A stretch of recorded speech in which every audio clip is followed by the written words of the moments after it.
सोचिए, अंधेरी रात है और घर के अंदर एक पूरा परिवार है, पति, पत्नी और उनकी 2 मासूम बेटियां, एक 8 साल की, दूसरी सिर्फ 5 की।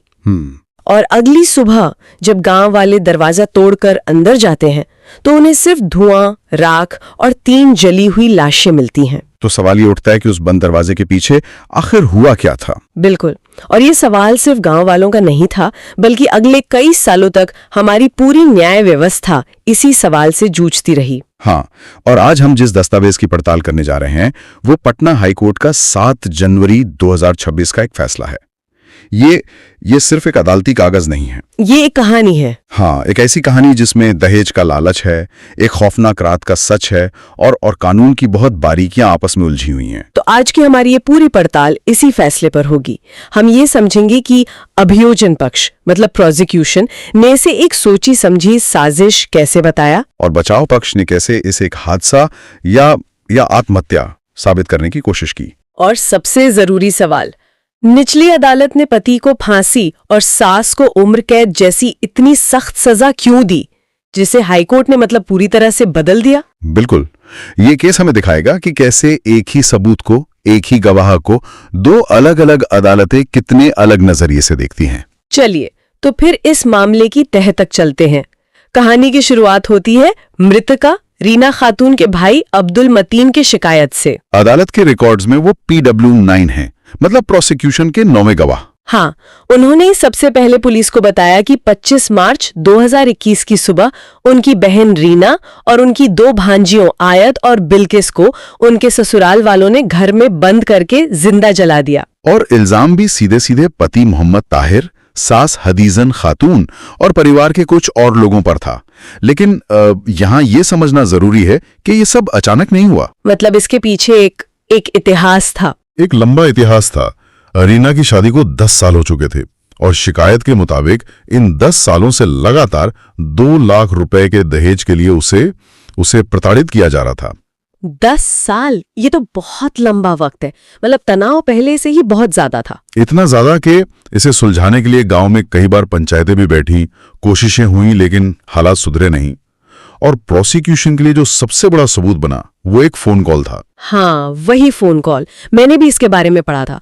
ये तो रोंगटे खड़े कर देने वाला हिस्सा है। भाई ने गवाही दी कि घटना से ठीक 1 रात पहले उसकी बहन ने उसे फोन किया था। हाँ, और उस फोन पे रीना ने जो कहा वो सिर्फ एक भाई बहन की बातचीत नहीं थी। कानून की नजर में वो एक ऑरल डाइंग डिक्लेरेशन बन गया, मौखिक मृत्यु पूर्व कथन। जी, रीना ने अपने भाई से कहा था कि उसके ससुराल वाले उसे जान से मारने की साजिश रच रहे हैं। उसने ये तक कहा कि वो लोग उसे मार डालेंगे और पूछ रहे थे कि तुम्हारे मायके वाले क्या कर लेंगे। ये तो बहुत ही डरावना है। मतलब वो अपनी मौत को आते हुए देख रही थी, और कानून में इस तरह के बयान की क्या अहमियत होती है? अदालत इसे बहुत बहुत गंभीरता से लेती है। कानून ये मानता है कि मरने वाला इंसान, खासकर जब उसे अपनी मौत का अंदाजा हो, तो वो झूठ नहीं बोलता। तो इस एक फोन कॉल ने पूरे मामले को एक अलग ही दिशा दे दी। बिल्कुल, ये मामला दहेज प्रताड़ना से सीधे सीधे हत्या की साजिश की तरफ मुड़ गया। तो इसी फोन कॉल, भाई की गवाही और दूसरे सबूतों के आधार पर निचली अदालत यानी ट्रायल कोर्ट ने एक बहुत ही सख्त फैसला सुनाया। पति मोहम्मद ताहिर को rarest of the rare case मानते हुए फांसी की सजा, और उसकी मां हदीजन खातून को उम्र कैद। अब सवाल यह है कि अदालत इतने बड़े नतीजे पर पहुंची कैसे? मतलब प्रोसिक्यूशन ने ऐसा क्या पेश किया कि जज को ये मामला विरलतम लगा? देखिए, ट्रायल कोर्ट का जो फैसला था वो मुख्य रूप से 3 मजबूत पिलर्स पर टिका था। अच्छा, तो वो 3 पिलर्स क्या थे? चलिए पहले से शुरू करते हैं। मेडिकल सबूत, डॉक्टरों को क्या मिला? पहला पिलर था मेडिकल सबूत। पोस्टमार्टम रिपोर्ट जो 3 अलग अलग डॉक्टरों ने तैयार की थी, उसमें साफ लिखा था कि तीनों की मौत 90% से ज्यादा जलने से हुई। लेकिन, और ये बिंदु बहुत अहम है, क्या? रिपोर्ट में यह भी कहा गया कि शरीर पर जलने के अलावा किसी भी तरह की जबरदस्ती या संघर्ष या चोट का कोई और निशान नहीं था। 1 मिनट, ये तो दोनों तरफ जा सकती है। प्रोसिक्यूशन कहेगा कि उन्हें जलाकर मारा, और बचाव पक्ष इसी का इस्तेमाल कर सकता है कि अगर जबरदस्ती होती तो संघर्ष के निशान तो होते। बिल्कुल सही पकड़ा आपने। और बचाव पक्ष ने बाद में इसी बिंदु का भरपूर इस्तेमाल भी किया। अब आते हैं दूसरे और शायद सबसे अहम सबूत पर। चश्मदीद गवाह। हाँ, एक चश्मदीद गवाह मोहम्मद कुद्दूस, जो पड़ोस में ही रहता था। उसकी गवाही ने तो केस का रुख ही बदल दिया था। क्या देखा था उसने? उसने अदालत को बताया कि उस सुबह उसने ताहिर के घर से धुआं निकलते देखा।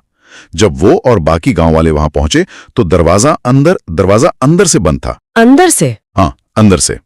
उन्होंने ताहिर को आवाज लगाई, दरवाजा खोलने को कहा, लेकिन उसने दरवाजा नहीं खोला, बल्कि उसकी गवाही के मुताबिक ताहिर ने घर के पिछले हिस्से से भागने की कोशिश की। भागने की कोशिश की? जी, जिसे गांव वालों ने पकड़ लिया।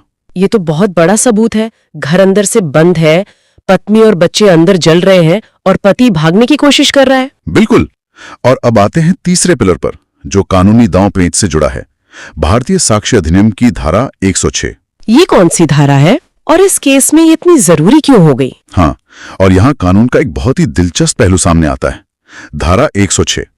ये धारा खास तौर पर उन अपराधों के लिए है जो बंद दरवाजों के पीछे होते हैं, जैसे घरेलू हिंसा। अच्छा। कानून ये मानता है कि जब घर के अंदर कोई मरता है तो बाहर वालों को सच नहीं पता चल सकता। इसलिए जिम्मेदारी घर में मौजूद लोगों पर आ जाती है कि वो बताएं कि आखिर हुआ क्या था। मतलब आमतौर पे प्रोसिक्यूशन को साबित करना होता है कि इसने जुर्म किया है, लेकिन यहाँ आरोपी को बताना होगा कि मैंने जुर्म नहीं किया है और सच ये है। बिल्कुल। और मोहम्मद ताहिर ने क्या किया? उसने अदालत में अपने बयान में पूरी तरह से चुप्पी साध ली। एक शब्द नहीं कहा। एक शब्द नहीं, कोई सफाई नहीं दी कि उसकी पत्नी और बेटियों की मौत कैसे हुई, जबकि वो उस वक्त घर के अंदर ही था। उसकी ये चुप्पी, ये उसके खिलाफ एक बहुत मजबूत परिस्थिति जन्य साक्ष्य बन गई। लेकिन क्या चुप रहना हमेशा गुनाह का सबूत होता है? हो सकता है वो सदमे में हो। ये बहुत अच्छा सवाल है। अदालत इन संभावनाओं पर विचार करती है, लेकिन इस केस में दूसरे सबूत भी तो थे, जैसे पड़ोसी की गवाही, भागने की कोशिश। जब ये सारी कड़ियां जुड़ गईं, तो उसकी चुप्पी को दोषपूर्ण चुप्पी माना गया, न कि सदमे वाली चुप्पी। समझ गई। तो प्रोसिक्यूशन की कहानी तो काफी मजबूत लग रही है।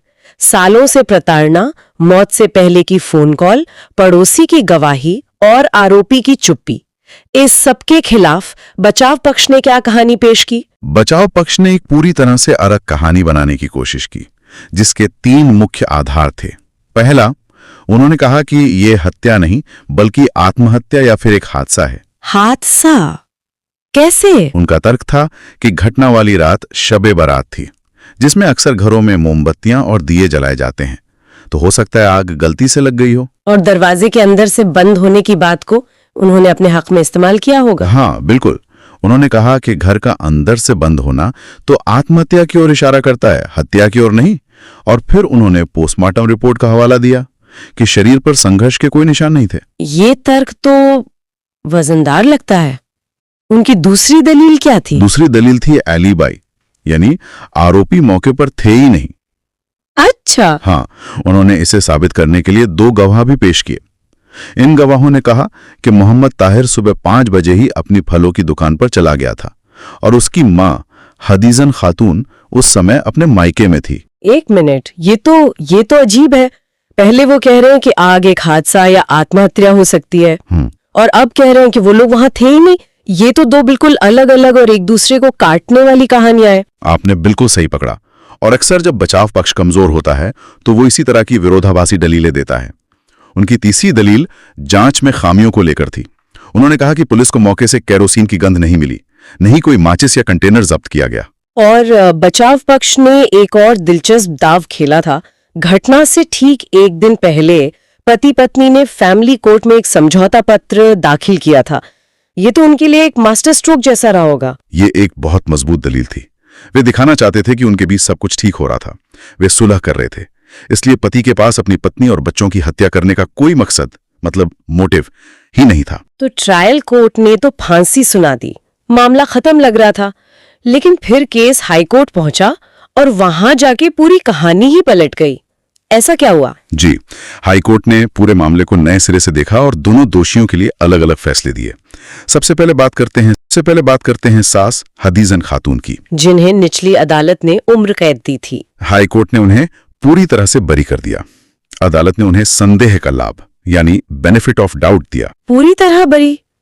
सिर्फ शक के आधार पर? लेकिन क्यों? वो भी तो घर में ही रहती थी। इसके पीछे हाईकोर्ट ने कई वजह गिनाई। पहली, उनकी बहुत ज्यादा उम्र। खुद मृतका की मां ने अपनी गवाही में कहा था कि सास की उम्र 80 साल से ज्यादा है। 80 साल? हाँ। और दूसरी सबसे अहम बात, अदालत को यह मानना बहुत मुश्किल लगा कि एक दादी अपनी ही 2 मासूम पोतियों को जिंदा जलाने में अपने बेटे की मदद करेगी। अदालत ने इसे मानवीय स्वभाव के विरुद्ध माना। ये तो बहुत बड़ा फैसला था।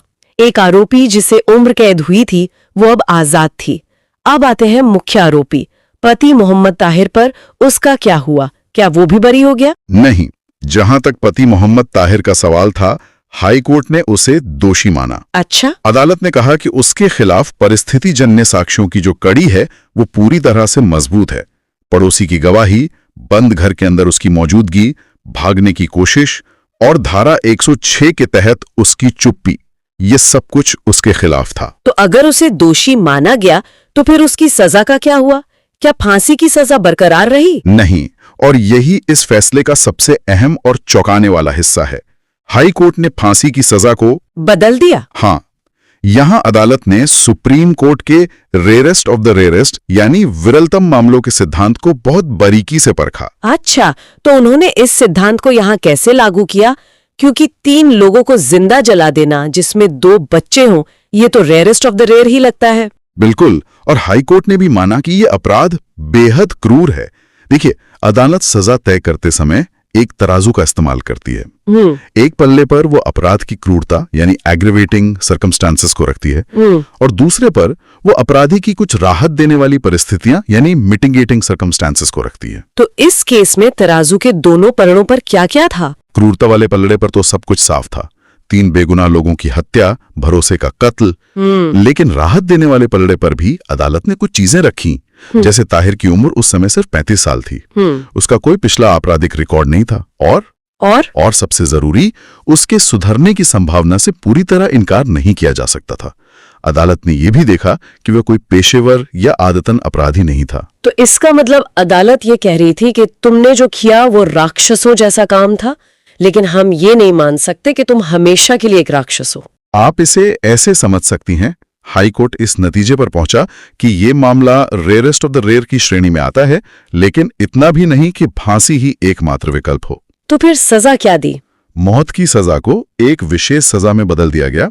उसे 20 साल के सश्रम कारावास की सजा सुनाई गई, और साथ में एक बहुत खास शर्त जोड़ दी गई। और वो शर्त क्या थी? शर्त यह थी कि इन 20 सालों में उसे किसी भी तरह की सजा माफी या छूट, जिसे रिमिशन कहते हैं, वो नहीं मिलेगी।